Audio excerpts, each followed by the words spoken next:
తమిళనాడు రాజకీయం ఒక్కసారిగా రకరకాల మలుపులు తిరుగుతోంది.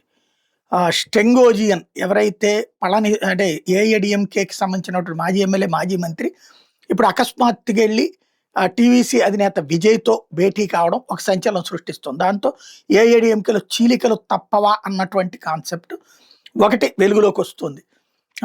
అయితే తనని పళనిస్వామి అవమానించడం వల్లే ఈ విధమైన పని చేసుకొచ్చానని అతను చెప్పడంతో ఒకవైపున వైరల్ అవుతుంది. ఇంకొక వైపున పన్నీర్ సెల్వం గతంలో మొదటిసారి 2 సార్లు జయలలిత జైలుకెళ్ళినప్పుడు అతనే ముఖ్యమంత్రి. చివరిలో శశికళ ఈ పళనిస్వామిని తీసుకొచ్చి పెట్టింది.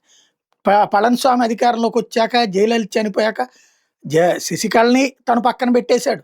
ఇటు పన్నీర్ సెల్వాన్ని పక్కన పెట్టేశాడు. ఓపీఎస్ అంటారు, ఓ పన్నీర్ సెల్వం. ఇప్పుడు ఆ పన్నీర్ సెల్వాన్ని సస్పెండ్ చేశాడు. ఇప్పుడు ఆ పన్నీర్ సెల్వం తర్వాత కోర్టులకెళ్ళి పార్టీ నాదేనంటే పొమ్మంది కోర్టు పళనిస్వామిదేనని చెప్పింది. శశికళకి కూడా వల్ల కాలేదు. ఎంత ట్రై చేద్దామన్నా సరే చీలికలు పేలికలు వల్ల కాలేదు. బీజేపీ అతనికి అండగా ఉండటంతో సరిపోతుంది.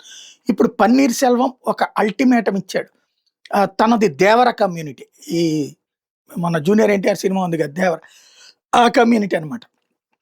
దేవరలకు అన్యాయం జరుగుతోంది, నన్ను ఏఐఏడీఎంకేలోకి మళ్ళీ తీసుకోవాలి, లేదంటే నేను పార్టీ పెడతానంటూ ప్రకటన చేయడం అన్నటువంటి సంచలనం సృష్టిస్తోంది.